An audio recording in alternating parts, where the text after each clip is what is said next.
Welcome back. In this video, we'll actually dwell into something very interesting, which is the MPLS VPNs. All right.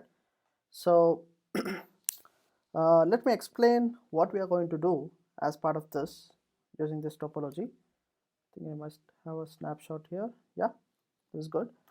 So what you see here is a very simple topology, right? I have a bunch of routers R1, R2, R3, and R4. Let's call this probably the AS1000, right? So this is my AS1000, and I have the CE routers over here, right? So these are my CE routers. You have 1, 2, even this is your CEC, right? You have the 4 CE routers, right? So what are we trying to achieve here as part of MPLS VPN is that we want to achieve communication, right, between the different sites of our customers, right? So to make it more easy, let's assume that this is my site 1 and this is my site 2 of the same customer, right, the blue customer, and we want to have kind of like a communication between these both guys. Similarly, we want to have communication between these two guys as well, right? So how do you achieve this, right? When this is a general scenario in any service provider environment, right?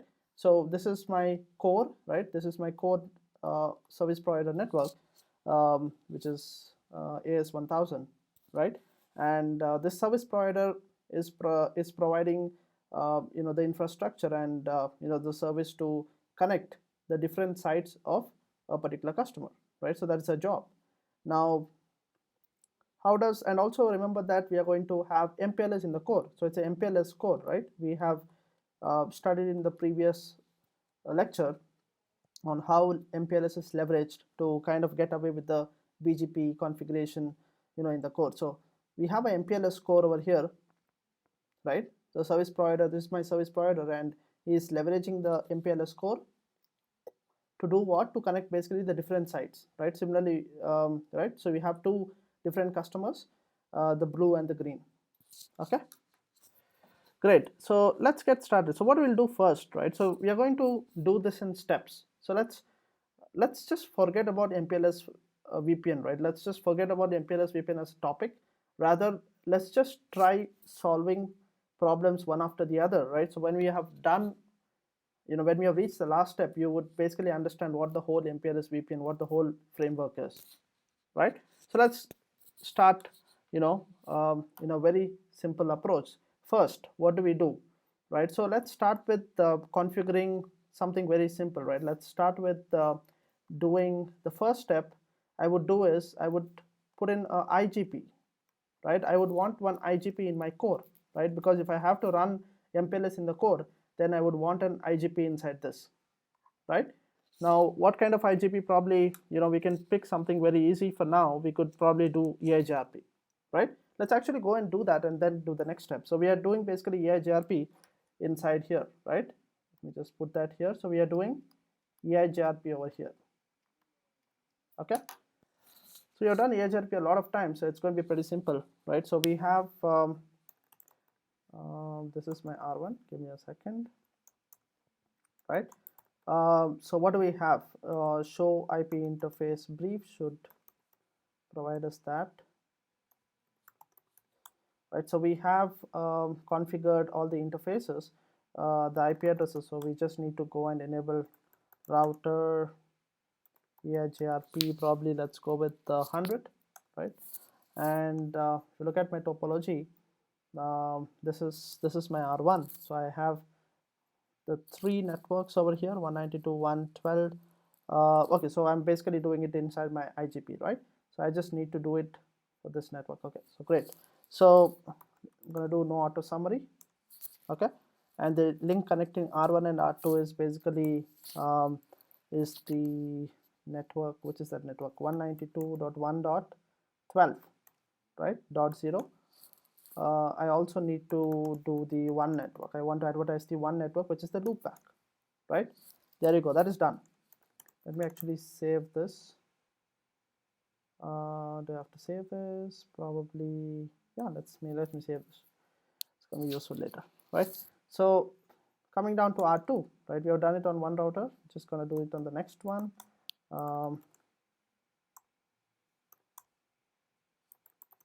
Right. Okay, so we do router EIGRP 100. The network no auto summary is the next part. Let's do the networks, which is two networks. The loopback network will be there. The other one is 192.1.12.0, and the one between 2 and 3 is 23.0. Okay, so we are done with that. You can see the neighborship coming up between 1 and 2. Let's do it here, right? Show IP interface brief. I think I should have it here.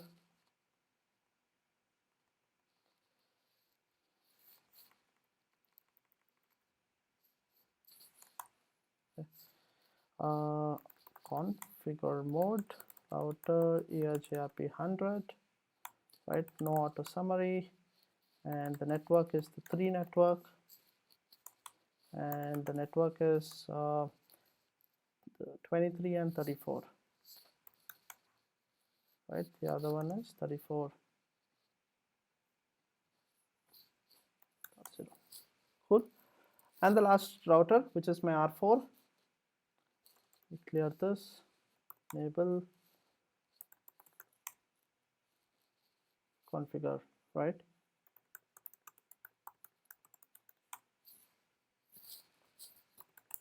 It's pretty simple, no auto summary.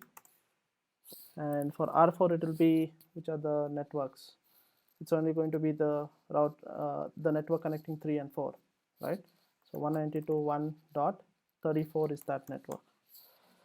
I think we are good, right? So we are good with all the 3 configurations. Let's just save it here as well. Okay, so we have done it on R1, R2, R3, 4. We have done the whole EIGRP configuration, you know, in the core over here, what we set out to do. We can just verify that as well. So what we'll do is on R4, if I go and do show IP route EIGRP, you should see the routes, right? So you can see 1, 2, 3, and you can see all the routes over here, right? That makes sense. That looks good. Great. Next, what is the next step? So, you know, we are in our process. We are done with step 1, right? This is done. Let's go to step 2. Is we will go and enable MPLS, right, in the core again. Right, we'll go and enable MPLS in the core. That's pretty simple, right? We have done this again in my previous session. So I just go to my router and I do MPLS. The command is basically MPLS LDP, right? LDP, and I need to put in a router ID, which is basically going to be loopback 0, and the interfaces where I have to enable, right? So it's going to be on, I have to enable it on which interface? Just one interface, the 0/0, right?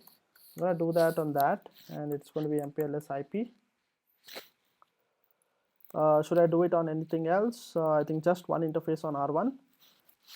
We'll have to do it on 2 interfaces on R2. So let's do that.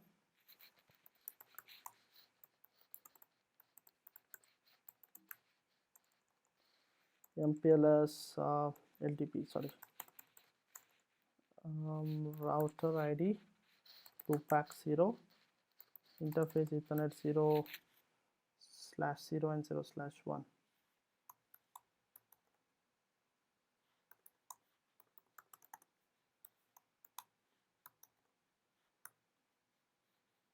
Done. So we're done it on R2. Let's go and do the same thing on R3.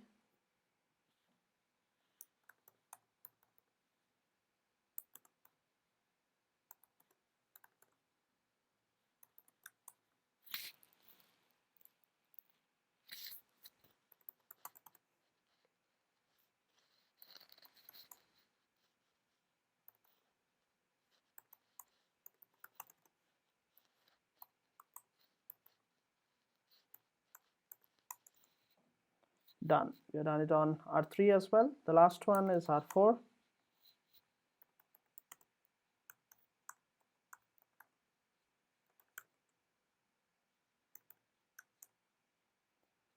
we gotta do this only on one interface, the 0/0, right? Because we're enabling MPLS only in the core.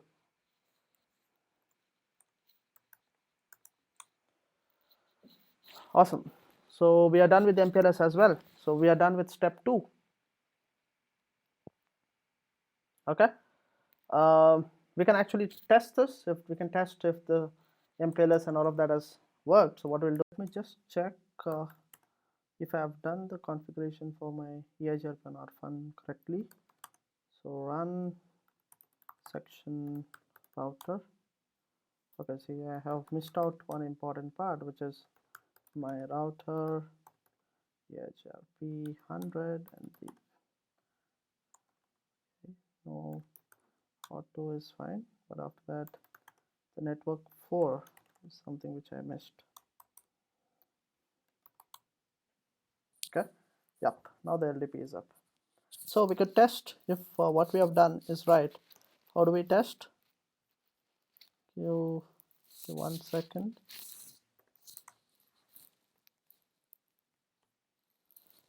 Yep, so we do a trace. We'll do a trace to 1.1.1, source it from 4.4.4. Sorry.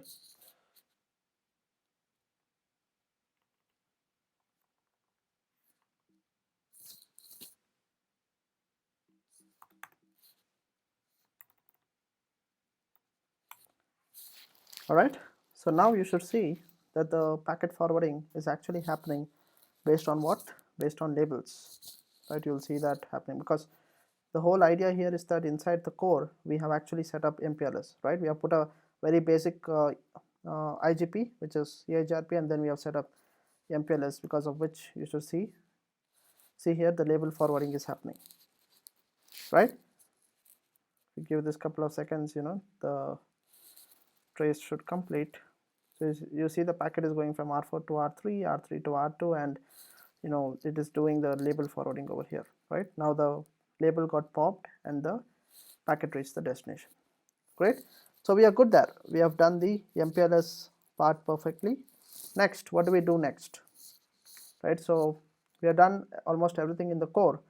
Now we have done with the step 1 and step 2, right? Now the third step is basically going and creating your VRFs, right, on my P routers. Why do we need this? Because you see we have two customers connected to the same router right over here, right? We have the router R1, similarly R4 here, the P routers, provider H, and we have two customers connected, right? Now you see you have the routes coming from each of these routers, each of the customers to my provider edge, and I need to make sure that these routes are not getting mixed up. So that is why we gotta use VRF, because VRF kind of like virtually divides the router into multiple routers, right? So we create two VRFs on R1 now, right? We'll be having two VRFs here and two VRFs here, so that we can keep the routes from individual customers separately, right? So that is our next step. Let's go and do that. So VRF is basically we're doing the R1, so let's go to R1. Right, how do we create a VRF? We can use the command VRF definition. I believe this should work. Customer A, right? You gotta put an address family, which is my IPv4. Right now we're gonna create another VRF as well, because like I said, we're gonna have two VRFs here, right? Two customers, and that is going to be customer B, right? The address family for that also will be IPv4, because you're using it with the IPv4 space. We can also create VRFs for IPv6, right? So that's why we are explicitly calling it out. Now creating VRF is done, but we need to put the interfaces as well. So we need to take the interface, probably Ethernet 0/1 on R1, and we're going to assign it to which VRF. You're going to do that VRF forwarding customer A, right? There you go. But the IP address is gone, so we'll have to put the IP address back again, right, on that interface, which is I believe is 192.1.15.1. Yeah, 15.1 and 255. 192.168.0, right? This IP address here was 192.115.1, right? You know my notation, right? I always use the network which is the I use, in this case it's a 15 network because this is R1 and R5. The lower router or the lower numbered router is my first number, so it's 15, right? That's why I use 15.1. It's a very pretty straightforward notation. Once I did that, let me do a no shut here, and we are good with that interface. You got to do the same thing on 0/2, right? The VRF which I'm going to assign here is basically going to be my customer B, right? Let me change that to B. The IP address is something which is needed, so we will have to just quickly copy this, right? But the IP address here is going to be what? 16, right? Because this is connecting the router R6, R1 and R6, so this is going to be 16, and we are good. There you go. So we have done this,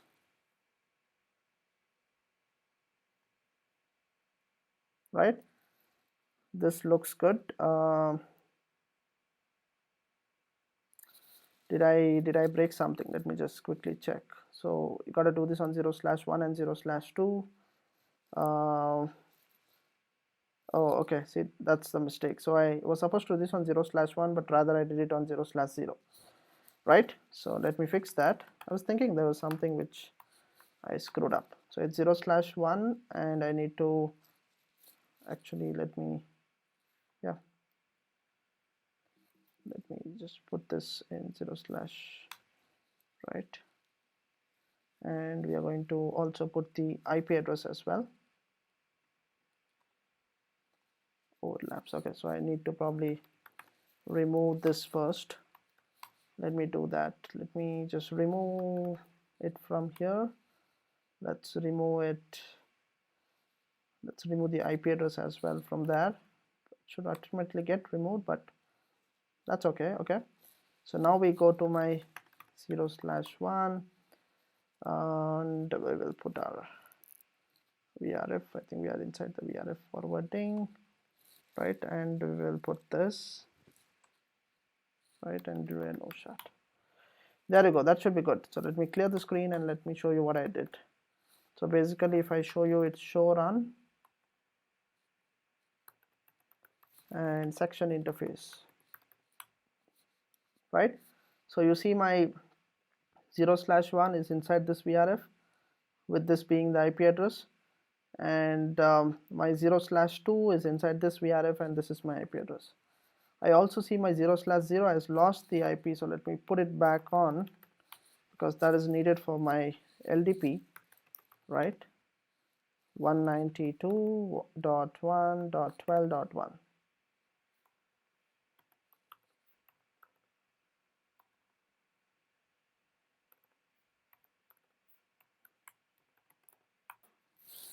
Great. So that looks good.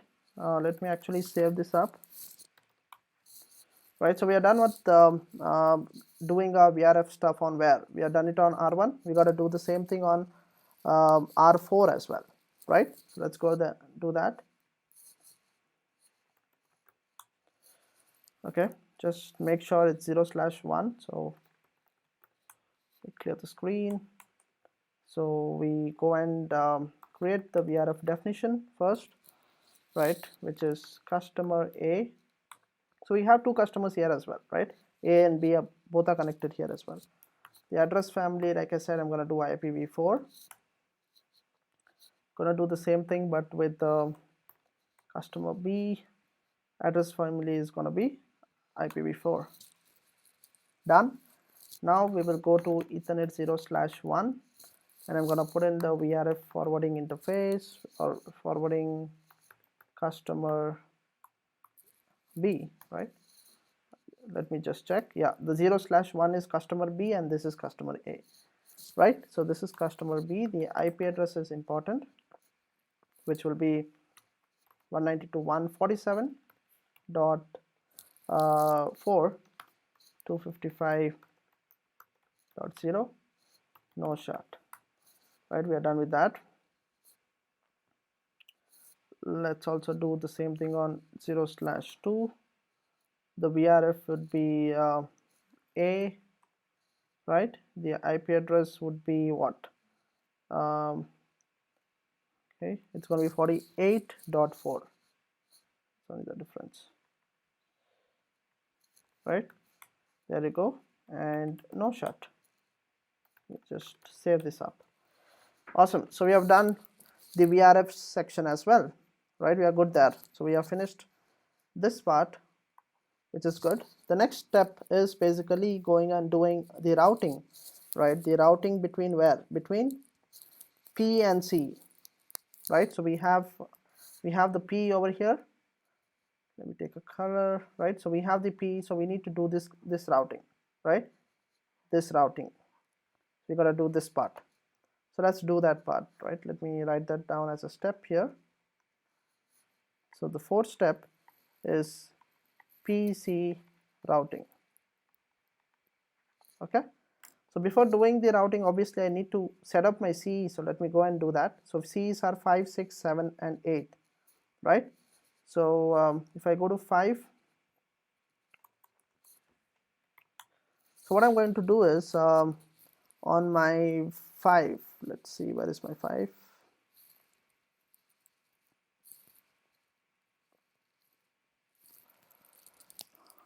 Give me 1 second. Where is my 5? Just trying to see. Okay, great. So what I'm going to do here is I want to do something interesting.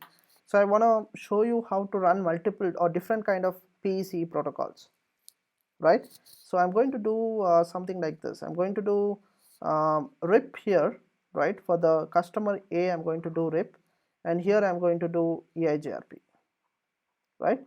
So for the green customer, or basically customer B, it's going to be RIP. For blue, it is going to be RIP. Sorry, the green one is EIGRP and the blue one is RIP. The same thing follows here and here as well, right? Great. So we are doing it for customer A now, which is R5, right? So on R5, let me do that. So let me show you what do I have. Okay.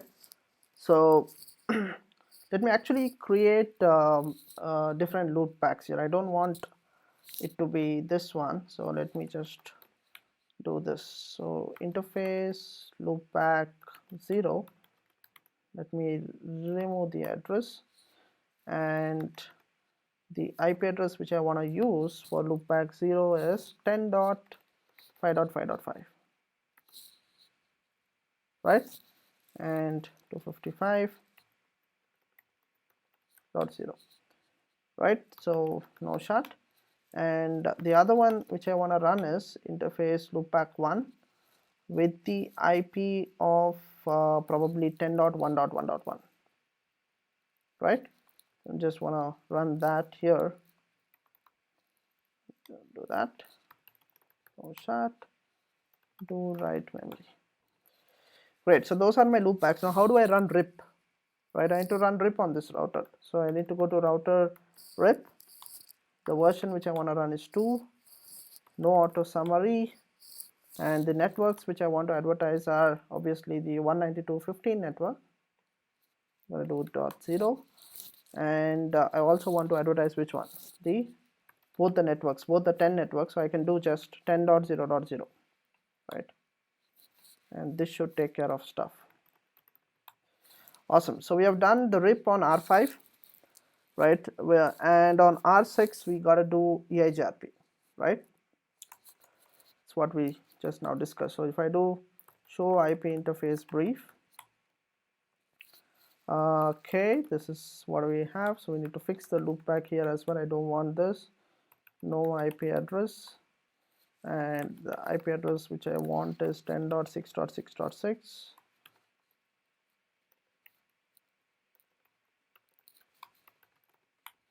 And the other one is I want to fix the loopback 1. The addresses which I want is 10.1.1.1 here.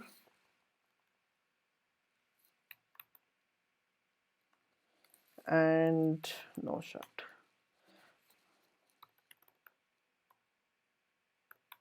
Great. So now if we're running RIP, EIGRP, I gotta do router EIGRP probably 100. Let me do a no auto, right? the net is going to be the networks are going to be 192.1.16.0, and the other one is the 10 network. Awesome. And we will do a write memory as well. So we are good with R6, we are done with R5, R6, and what else should we do? Let's go and do it on the other side now, right? The other side is basically my R7 and R8. So let's do R8 first, because that is customer A, right? We got to do RIP here again. Show IP interface brief. I think we'll have to fix the loopbacks, right? Interface loopback 0. Okay, so here what I did was, if you observe on my R5 and R6, I actually created two loopbacks which are of the same address, right? You can see there is 10.1.1 on R5 as well as there is 10.1.1 on R6 as well. So what I want to do is so these are my IP addresses. Here I have 10.1.1.1 and 10.5.5.5. So on R6 I have again 10.1.1, and the other IP is like a different one, right? So I wanted to keep this to be this one and this one to be the same, because I want to show you, though both of these customers are using the same IP address, right? They are allowed to do that, and though it is both the routes are obviously coming on my R1, it will still work, because that is the reason of using VRF, because we are using VRFs, right? This routing table coming from the blue customer is completely different from the routing table coming from the green customer, and as a result it will still work, right? So that's why I've kept two customers with using the same IP. One of the IP is same and the other one is the unique one.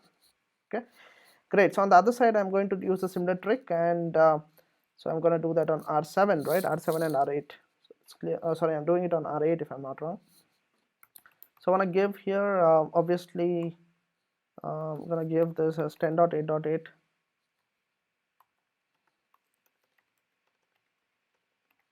and let's do a no shut, and the other one is loopback 1, and the address is basically 10.2. I'm going to use 2 here,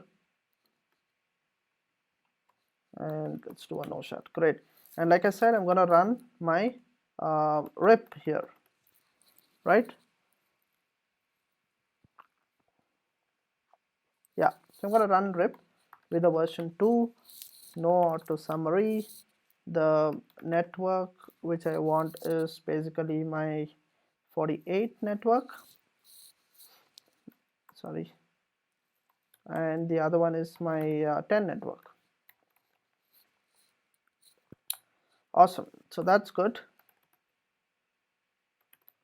So we are done with R8, and we'll do the R7, which is my green customer, which is customer B, right? And we gotta run do show IP interface brief. We gotta run EIGRP on this one. All right. So first again, fix the loopback.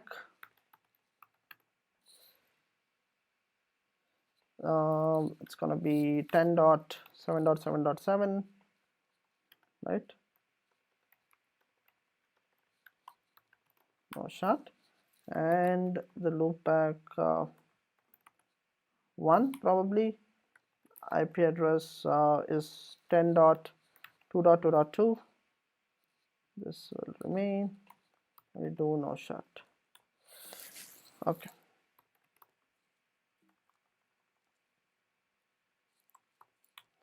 Awesome. So now we got to run EIGRP on this one. So let's do that. EIGRP unrip. And we do a no auto. Let's also do the network command, which is going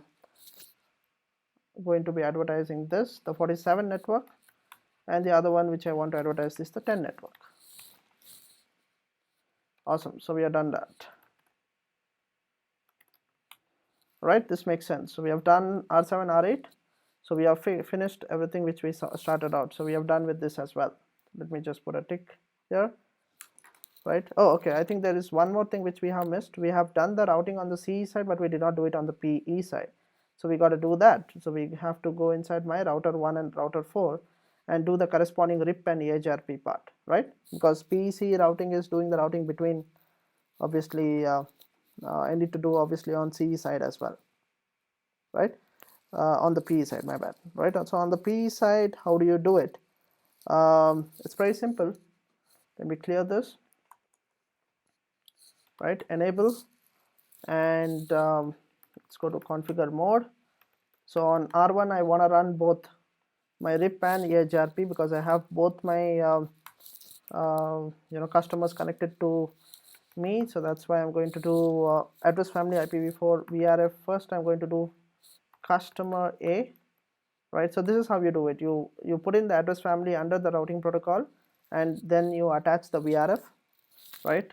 What is the version you want to run? Version 2, and you're gonna obviously don't want to have auto summary, so let's remove that. And the other part is the network. The network between R1 and R5 is 192.1.15.0 if I'm not wrong. Oh, my bad. 15.0, right? So we're taking care of that. And then you have router EIGRP. Let's do the named mode EIGRP, right? So address family is going to be IPv4. VRF would be needed. The customer is going to be B because, like I said, I'm using EIGRP for customer B. The autonomous system is 100, right? And the network which I want to advertise is the 16 network, 192.1.16.0. That should work, right? So we are good on that. So you can see the neighborship coming up. The EIGRP neighborship has come up. This is good. So we have done it on R1. Got to replicate the same thing on R4 as well, right? So we go to R4, and on the R4,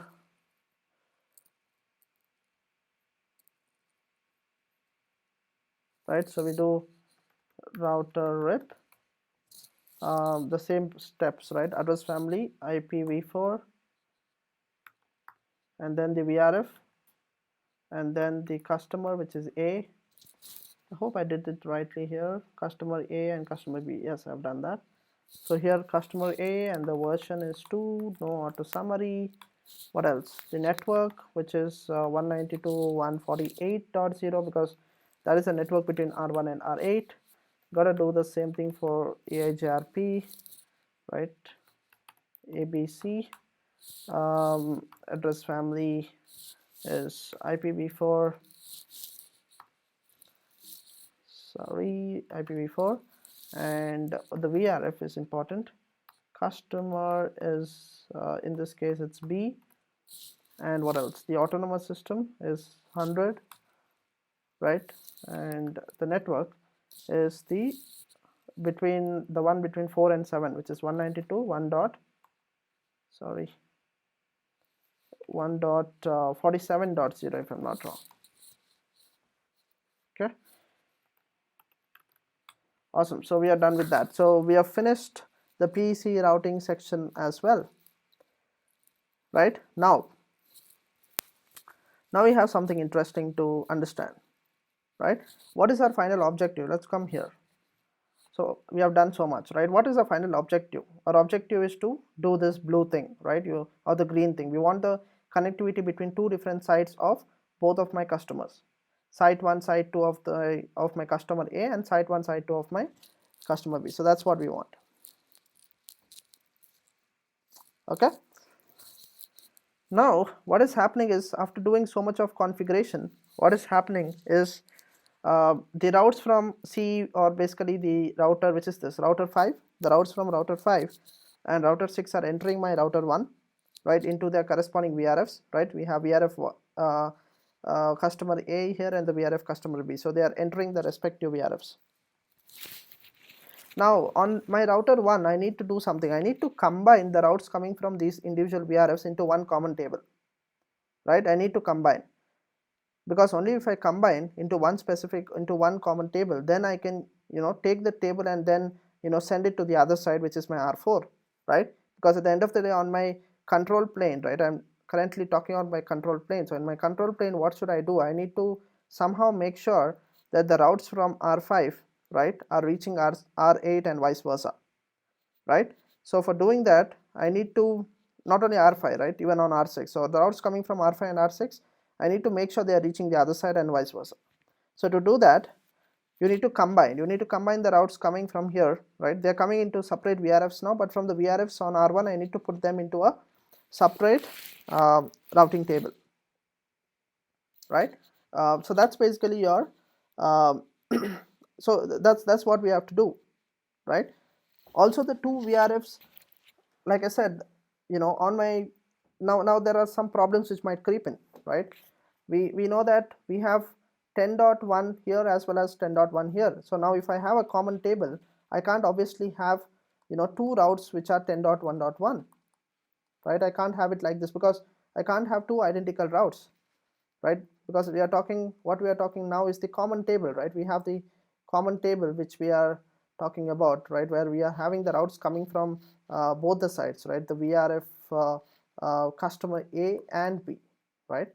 But we can't have this. We can't have two routes which are common, right? Because the router will not be able to understand where you have to forward the packets to. So you need to have some kind of a distinguisher. So that's the use, or that's where the route distinguisher comes into play, right? So that is the use case of route distinguisher. So you call that as RD. So RD is actually a 32-bit sorry, it's a 64-bit value, right? 64-bit value which is kind of like attached to the IP address, right, or to the route, and which will help you distinguish the similar routes, right? So in this case, let me just reduce the size of this. Give me a second.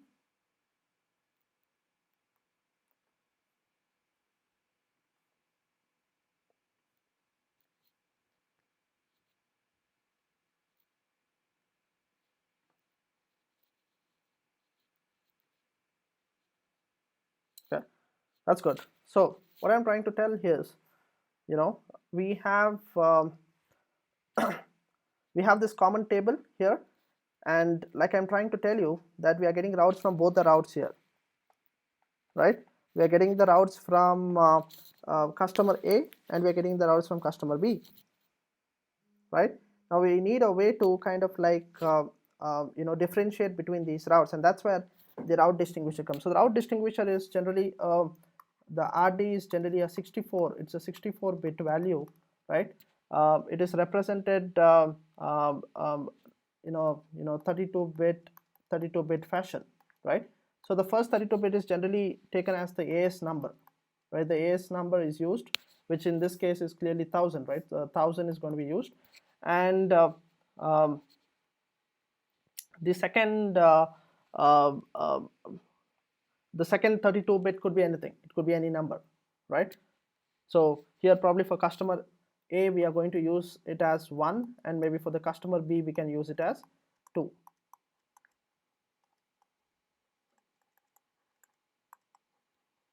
Customer B, right? Getting my point? So this is my route distinguisher, right? So now what happens is that, so the 10.1.1.1, right, the route 10.1.1, which is from my customer A, right? Let me put customer A here, right? This 10.1.1 changes to what? Changes to RD plus 10.1.1, right? And what is RD for customer A? It is the AS number, which is 1000 colon, I'm using 1 because the second 32 bits could be anything. I'm using 1 as identifier here, right? And the IP address, right?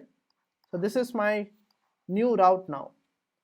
You see the size of this is 96 bits, right? Because you have 32, 32, 32. You have 96 bits.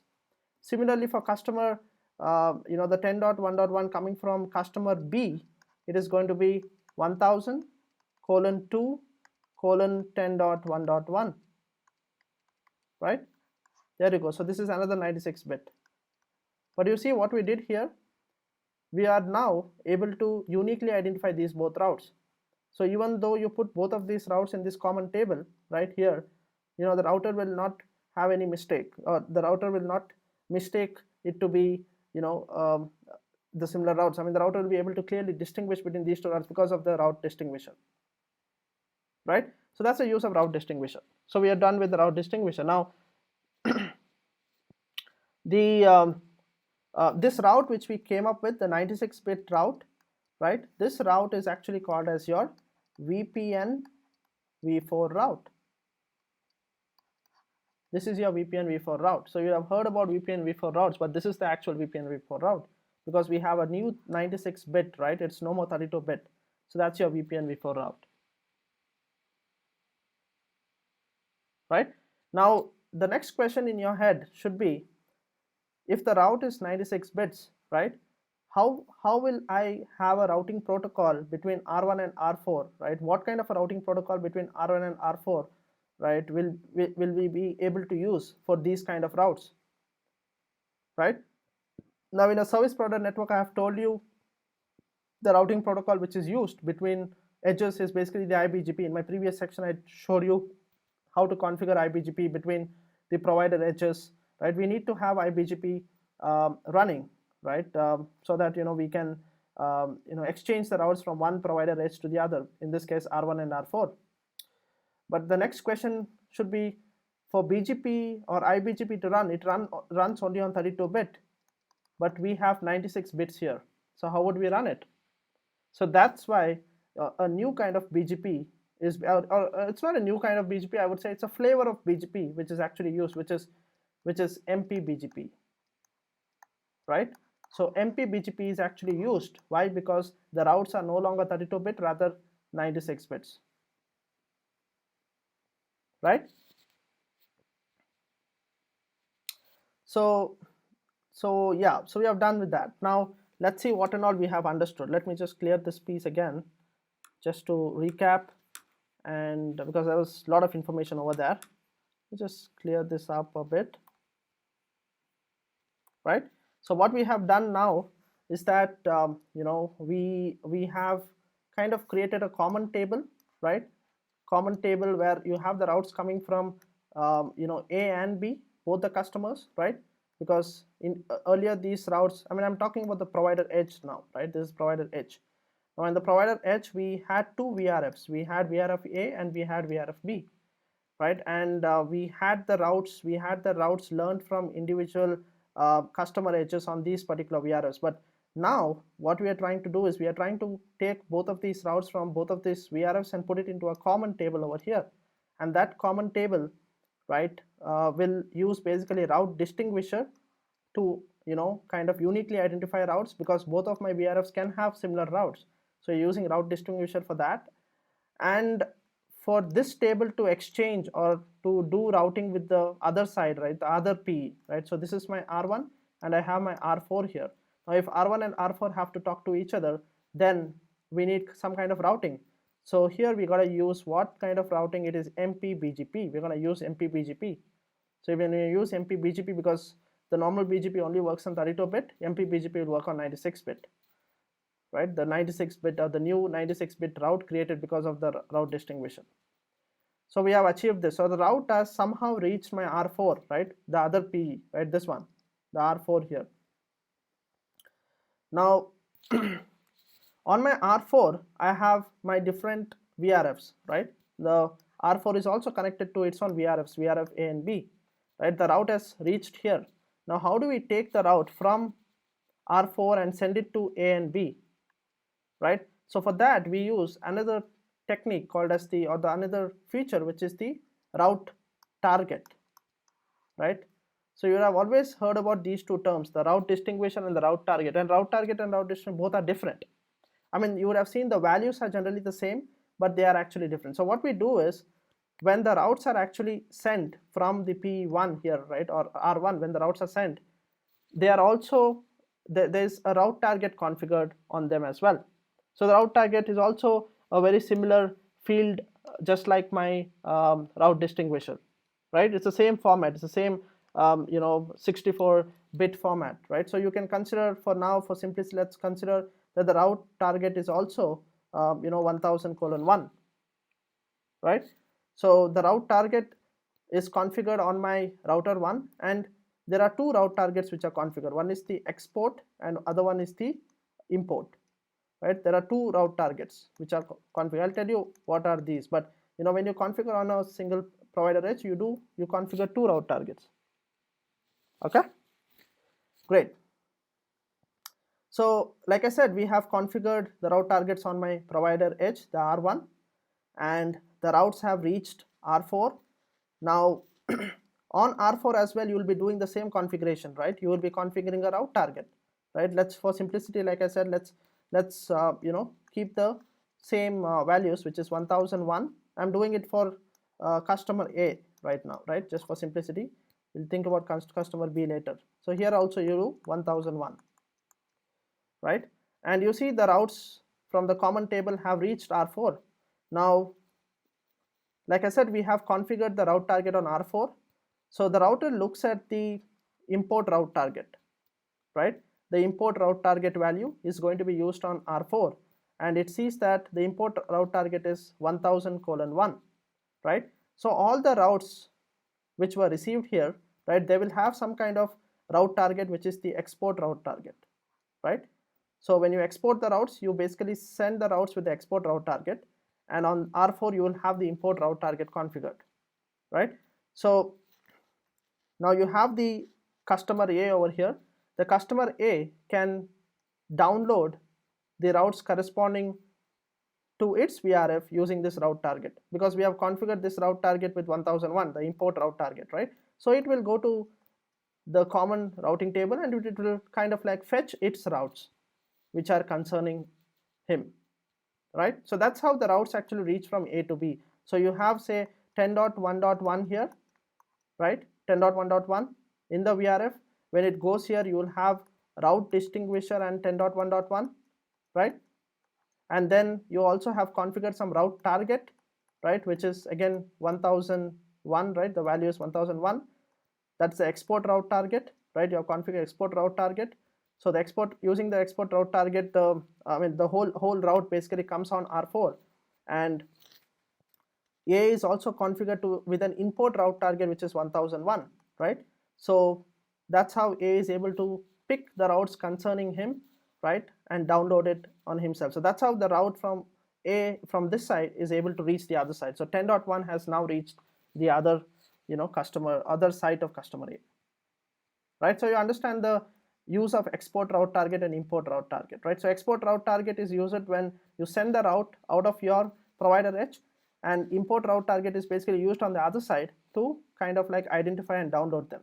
So the same process happens in the reverse direction as well. When the routes come from this edge or this side to the other side, right, the export route target is actually attached with the values need not be same. The export and import need not be same. I'm just used the common ones, but I could probably even do 1000:5 over here, and I could do probably 1005, and this has 1005 as well.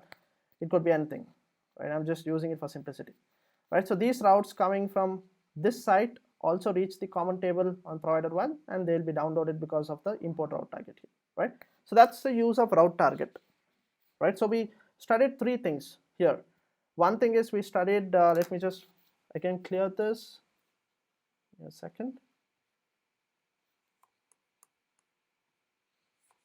right? So yeah, so we studied three things. One is my route distinguisher, RD.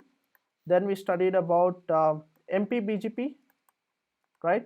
MP-BGP basically, in common terms, I would say, to create that common table, right? To create that common routing table which will get the routes from both my VRFs, right?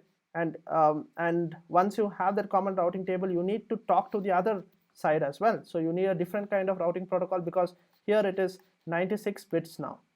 It's no longer 32 bits. Because of RD, it is 96 bits. So in order to fix this problem of 96 bits, we are using a different flavor of BGP, which is MP-BGP. And the third part is the route target.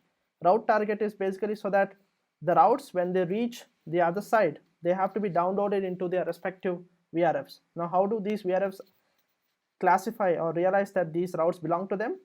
That's done using the route target. Okay, so these three are very interesting. Now we will go and configure, right, these three concepts on our topology, and we will see how the end-to-end, MPLS VPN works, right? Now I think you would have got an idea why we call it as MPLS VPN, right? So these three are very important topics if you really have to understand MPLS properly. MPLS VPN, right? The route distinguisher, MP-BGP, and the route target. Okay, great. Now we'll go and configure the various things which we learned, right? So we gotta do the route distinguisher, the route target, and the MP-BGP, right? These are three things we gotta do. So we'll start with R1, right? We go inside the mode. Okay,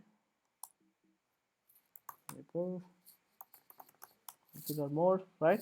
So we'll start with the VRF definition, which is customer A, and inside this we got to do the route distinguisher, which is 1000:1, right? Address family, IPv4, and inside that we need to do our route target part. Okay, so the route target part is so like I said, we need to have two route targets. One is the export route target for the routes getting exported outside. Let's use 1:1, and for the import route target, right, so that you can import them back to your VRFs, right? So you got to use that. So we are going to use the same identifier in both the places. Got to do the same thing for customer B, right? Let's do that. Oh, my bad. Okay. Okay. So it's supposed to be customer B, and inside customer B we gotta do the route distinguisher. Rather, we make it :2. Okay, address family IPv4 is important, and inside that, like I said, we can now configure the route target. Since I want both my values to be the same, I can actually use the command both, right? And I can now configure probably 2:2. So we are done. Now MP-BGP is the other configurations which we have to do. So router BGP 1000, right? Nothing very special while configuring this, pretty much the same way we have been configuring BGP. Gotta put the other side, this is R4, and remote AS is 1000, right? Because, so I would basically call this as a MP-IBGP, right? Because at the end of the day, it's an IBGP, right? Update source is another command which is important because we are using loopback. Always remember. Once we are done with that, now we enable the address family, which one? VPN v4 under this, because like I said, the routes are no longer 32-bit, rather 96-bit, and under that we gotta go and again activate this particular neighbor for that particular address family. Activate, that should be good. And the other part is neighbor. I'll tell you why I'm doing this. I need to send the extended community because I'll tell you that why I do this. Okay, so this is another interesting send community action. So why I did that is because like we talked about, we have your RD and we have your RT, right? Route distinguisher is your sent along with the 96-bit route, right?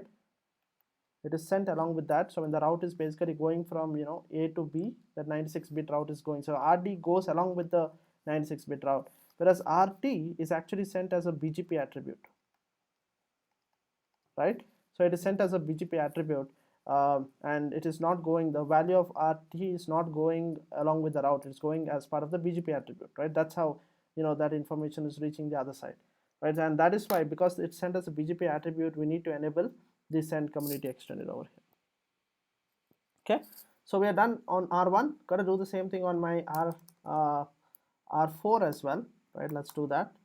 So R4, let's do that. So we got to do VRF definition. Sorry, customer A, and inside that the route distinguisher is 1000:1. The address family is IPv4, and the other one is the route target, right? Since I want both of them to be the same, I can use the since I want both my import and export to be 1:1, right? Gotta repeat the same thing for my B, and the route distinguisher is gonna be, just change it to 2. Address family, inside address family you're gonna enable route target, and it's gonna be rather 2:2. Okay, done. Now what we have done is we have made sure the routes from R5 are reaching R1, right, as well as R6 are reaching R1, right. They basically reach the VRFs. You have the VRF on these interfaces, so you the routes coming from each of these routers are go inside the VRF, and from the VRF they go inside the MP-BGP table, right, as VPN v4 routes, right. So the routes here are the VPN v4 96 bits route. So let's see if the table has some routes. Where do we see that? We check that on R1. So if I do something like show IP-BGP VPN, I believe VPN v4 all should give it, right? You see there is nothing. It's all empty. Why didn't it work? Because if you look at my topology here, I'm running RIP, I'm running EIGRP here, and here, right, it is MP-BGP, which is basically BGP. Now if the routes from inside this VRFs, if the RIP and the EIGRP routes have to go inside the BGP table, guess what? We need to do redistribution because they are different protocols, right? So let's do redistribution. You go to router BGP 1000. My bad, sorry.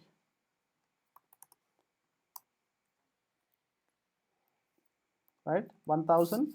Inside that, hit the address family, which is my IPv4, right? And what are we trying to do for VRF, right? One particular VRF, which is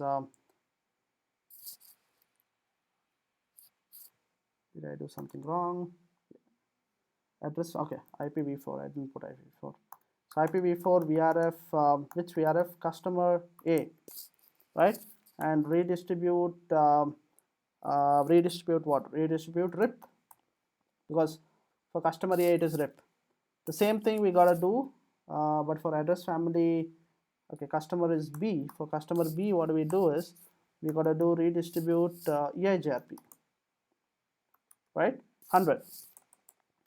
Now you see the magic. So we have redistributed both my RIP and EIGRP into BGP, which means if you run this command now, right?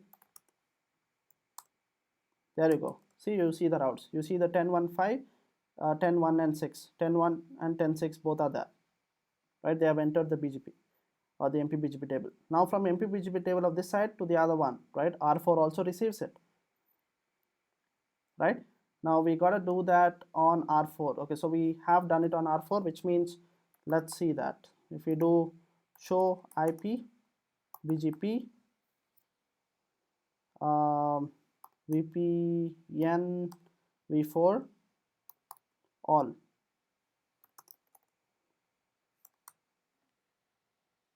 BGP is not active. Did I miss something? Oh, I did not do the MP-BGP on this side. My bad. Okay, so I didn't do the MP-BGP on R4. So first, let's do the MP-BGP. So I gotta do. Have I done it on R1? Yep, I've done it here. Okay, so I didn't do it here, right? That's why. So you gotta do router BGP 1000. The neighbor here is going to be 1.1.1, and the remote AS is 1000.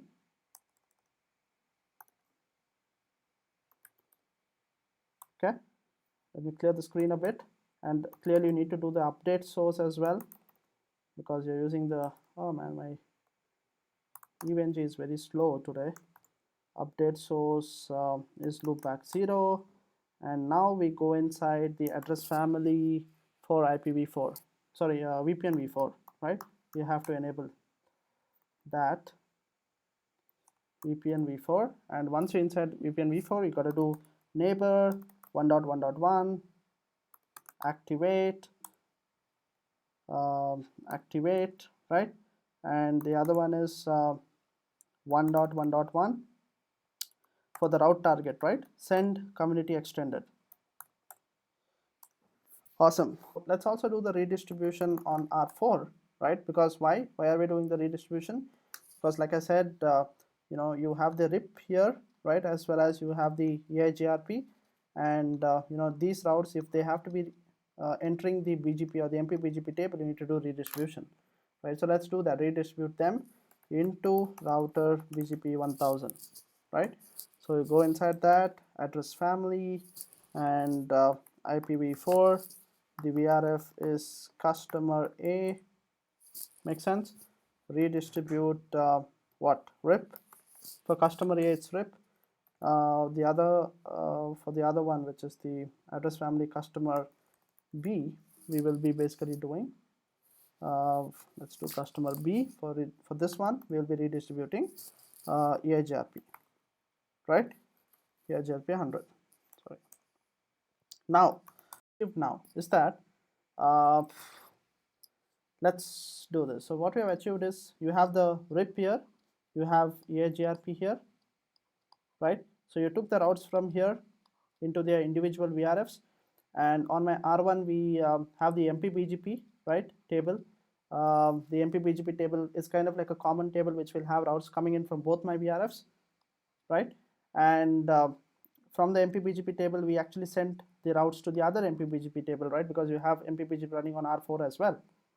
Now from this MP-BGP table we have used route targets to download the routes into corresponding VRFs, right? So this particular route here, which is 10.5.5, has actually reached the VRF on the VRF customer A, right? It has reached this customer A VRF where on R4. We can verify this. Let's verify this. So we go to R4, right? If I do show IP route VRF customer A, right, it has reached here. You can see 10.5.5, right? Similarly for 10.1 as well. I was just taking an example. But what you see here is it has reached this particular VRF as a BGP route. Now the strange thing here is this, right? If this 10.5 route has to reach my R8, because that is my final objective, right? 5 and 8, they should have a connectivity, right? Now we know that the 10.5 has reached the VRF on the R4 side, right? Now if this route has to enter my R8, then we need to redistribute again, because on R8 we have RIP, whereas this route has been learned here, right, as a BGP route, right? Now if this BGP and my RIP, if they have to talk to each other, we need one more redistribution. Similar is the concept even for EIGRP here, right? So the route basically would have reached the customer B VRF on R4. Now if they have to talk to each other over here, you need another redistribution. So this is the second redistribution which we have to do on the other side. So we did earlier a redistribution on R1 because we had to redistribute the RIP and EIGRP into BGP, right? But now what we do is from BGP we have to redistribute back on EIGRP and RIP, right, on the other side. So the same two steps we'll have to do in the reverse way as well, which I will show you. But first let's figure out one path, right? We are basically trying to fix this. We are trying to fix in this direction. We want the connectivity in one direction, then we can achieve in the other direction as well. So what we do is on R4, let's do the second redistribution, which means I go inside configure mode. Now we are redistributing into EIGRP first, right, with ABC as my because it's a named mode. Address family is IPv4 unicast. VRF customer is B over here because it is EIGRP. Awesome. Address family, okay, I think I made a mistake. I think I did not write the autonomous system, which is 100. Great. And once we are inside this, we got to do topology base because it's BGP, and inside that we do redistribution. Okay, BGP 1000 because that is the AS number, and the metric is whenever you are redistributing into EIGRP named mode, always remember that you got to use a number higher than 1, otherwise the redistribution won't happen properly. Okay, so we have done this. The same thing we got to redistribute inside RIP as well, right? So when you go inside router RIP, we got to do address family and IPv4, right, VRF and customer A. Oh, my bad. not this. So I meant to create, supposed to be dash A, right? So inside this I'm going to now redistribute again BGP, right, because that is what we have to do. 1000 metric is 1. Awesome. So now we have redistributed, which means we will be able to see. So we have redistributed the BGP routes, right, which were learnt on the VRF over here into RIP and AIGRP corresponding, which means we will now be able to have the end-to-end connectivity. So if I go to my C, which is R8, and if I do show IP route, you will see my 10.5. There you go. See, we have my 10.5. If I go into my R7 and if I do show IP route, I should get my 10.6. There you go, we have, right? Awesome. Now the same steps you have to do on the other side as well. So we have, let's see, so we just need to do the second redistribution on R1 because we have done the first one, I believe, right? So let's quickly check that. Yeah, so there is, do we have redistribution here? This is the redistribution which we did just now on, so yeah, great. So we just need to do one more step on R1 for the end-to-end connectivity, right? So we need to do the redistribution which I did just now, but on the other side, right? Make sense? So we basically do router AIGRP, ABC, right? Inside this, the same stuff what we did. So address family, IPv4, unicast, what else? Unicast, the VRF, which is customer B, sorry, and autonomous system and 100. Awesome. So inside this we go and we do topology base, right, and redistribute my BGP. 1000 metric is 10 10 1 1 1.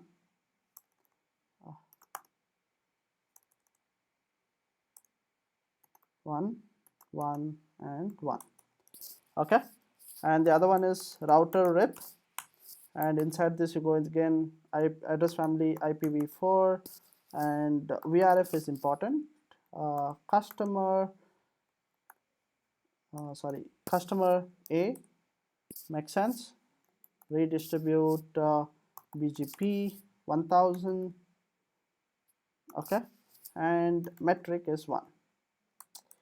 Awesome. So we have actually finished the whole configuration of MPLS VPN. Now we can verify this, so we can see the magic on the other side as well. We saw that there was R7 and R8 at the routes of R5 and R6. Now let's see on R5 and R6, have we received the other side of the route? So let's see, we have show IP route, which means you can see now, you see the 10.8 route, right? You can see the 10.8 route coming from the other side.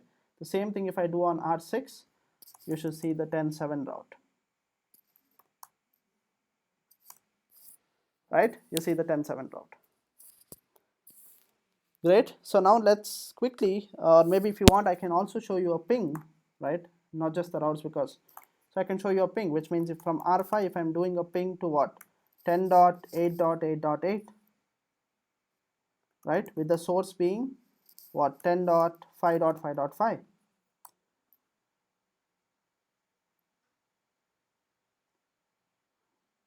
Give it a second. See, the ping worked, right? So we basically pinged from one side to the other side. I can also ping the other address, which is 10. I think the other side is 10.2, right? So we can also ping 10.2.2 with the source being 10.1.1.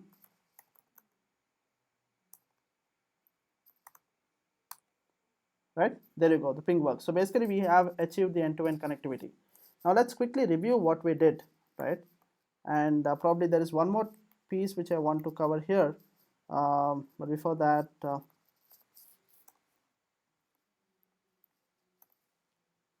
let me just clear this once, and let me tell you what we achieved, right? Or maybe let me put a small diagram here, because that will be useful. So this is like a template, right? So what I'll do is, so we have the Cs, right? Um, right, let's say we have a couple of Cs over here. What is this? This is my Cs, the customer edge, right? We had, in our case, we had two customers, A and B. And so once we, so that those were the Cs, and this is my P now, right? Let me put a different color probably, right? So on the P, let's put a big box, because P is a very powerful router, right? So on the P, first what we did was we created VRFs for these both, right? So as a result, the Cs were able to talk to them. So this was VRF A, and this was VRF for customer B, right? Then what we did was we created that common MP-BGP table over here, right? So the common MP-BGP table basically took the routes from each of the VRFs, right, and basically converted into the 96-bit route, right, the VPN V4 routes. On the other side, right, so what we did was, once we had this, we replicated the P on the other side, right? This is basically the other P, which is R4, I would say. So we have the common table here as well, the 96-bit route table, right, over here. And the routes coming from here are now going inside what? Are going inside the corresponding VRFs, right? This was VRF A, this was VRF B. And how are they going? Because of route target, right? The route target is very important here. Because of route target, the routes are going inside the corresponding VRFs. Here, why is this a 96-bit route? Because of route distinguisher, right? So you need to understand the difference. The 96-bit is because of route distinguisher, and here the 96-bit routes are going inside the corresponding VRFs using the route target, right? Now once they are here, from here they basically finally go inside their customer edge, right, which is your, again, customer A and customer B, basically, right? They're able to go inside. Now we also did a couple of redistribution. So where did we do redistribution, and why did we do them? Because you see, we had RIP protocol running here, and we had EIGRP running here. So we had to do redistribution over here. We had to do the redistribution over here on the P, right? We had to do redistribution because we wanted these protocol, the routes coming on these VRFs, to enter my BGP, right? So which means I had to do it over here as well, redistribution, right? We did the redistribution. The other redistribution which we did was, the routes which are finally learned from the MP-BGP table into the VRFs, they were the BGP routes, right? So if they have to be sent back to the CE, we had to do a redistribution here as well, right? There was a redistribution here as well, right? Because this was a BGP route, but we wanted to convert them either to RIP or EIGRP. So we had to do redistribution on both the sides, right? Similarly, we had to do the redistribution here as well. Okay, so this is the whole idea, or the whole workflow of MPLS VPN, right? This is how the whole MPLS VPN works, right? From one customer edge to the other customer edge, right? Hope that was clear, right? Now there is another interesting thing which I want to point out here. I know this lecture is getting extended, but I want to clear this out completely without any questions, right? Now let's look at this. Let's look at let's probably look at the topology. Where is my topology? Okay, that's good. But okay, let me take a snap of this. Let me try to explain what I'm trying to tell you guys, right? So you see,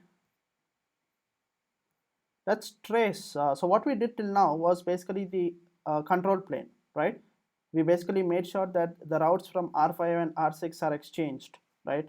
And R6, R5 and R8 are exchanged, and R6, basically all of them had connectivity, and we made sure the routes were exchanged. Routing is basically the control plane. But now let's look at this from a data plane perspective, right? From a data plane perspective, what happens?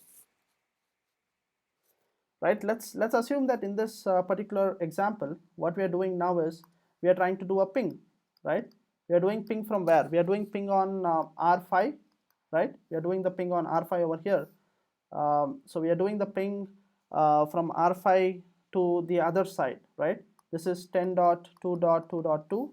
This is 10.1.1.1, right? We are doing the ping. What happens?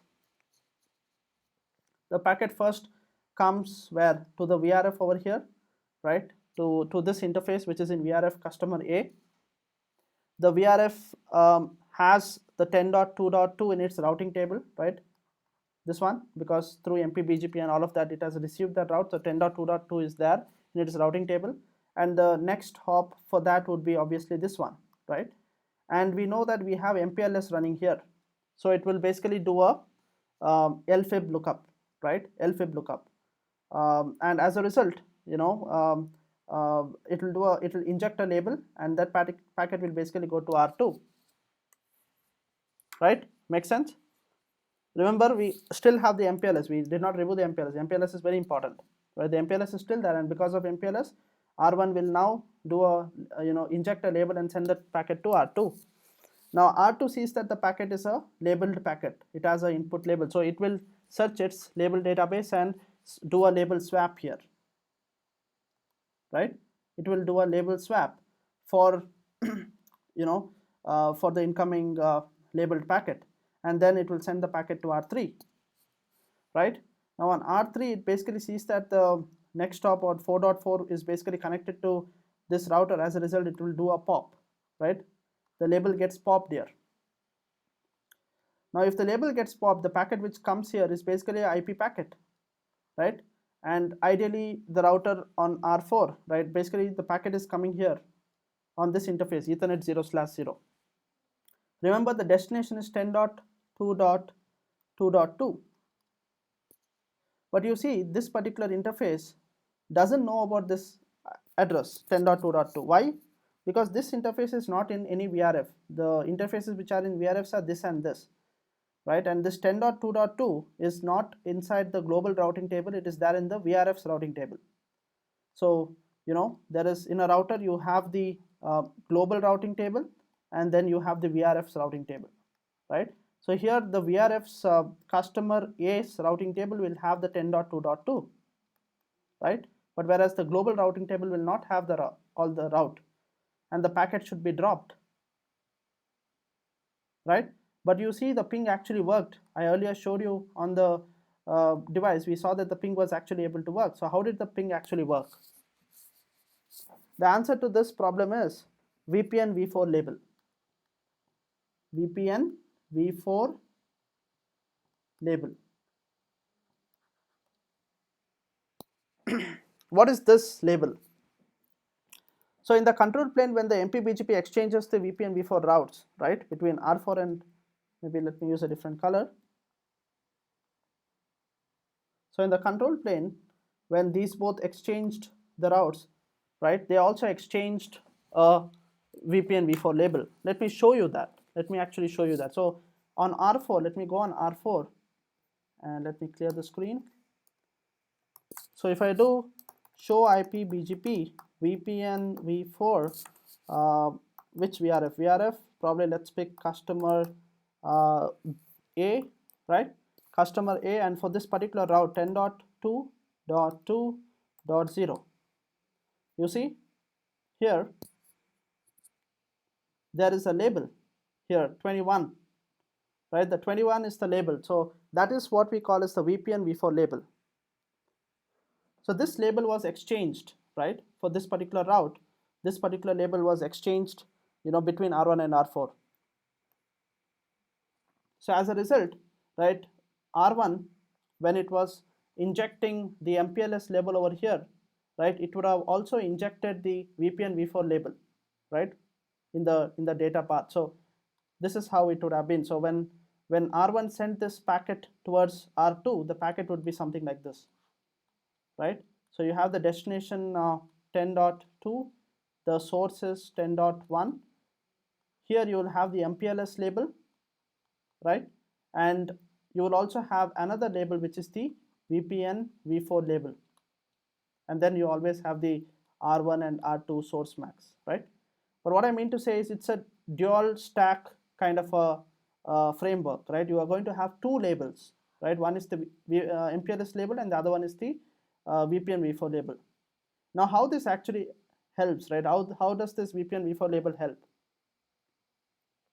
When the packet comes to R2 and from R2 to R3, on R3 I said we have a pop operation happening.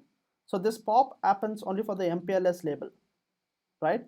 So when the packet from R3 goes towards R4, what will still remain? The VPN v4 label still remains, right? Label is 24 in this case we saw just now. So this label still remains, and that particular packet is now coming here. And using this label, the router is able to direct this packet either towards R7 or towards R8. Right? Got the point? So always remember that there are two things: the control plane and the data plane. In the control plane, we did all the we achieved everything. We kind of achieved the connectivity, or we achieved the routes, right? We made sure the routes from R5 are visible on R8 and vice versa, and as a result we were able to have the connectivity. Now actually what happens on the data plane, how does the packet flow, right? When the packet flows, we use the VPN v4 label. The VPN v4 label is the one which is able to actually distinguish the packet. Don't confuse this with the route target, route distinguisher, and so on. So all of those are in your control plane, right? All of those are in your control plane. They are helping you to kind of exchange the routes between the two routers, between the two sites, right? But on the data plane, right, when you are actually forwarding the packets, how does the router actually understand what is 10.2.2? Because this interface, like I said, is in the global routing table.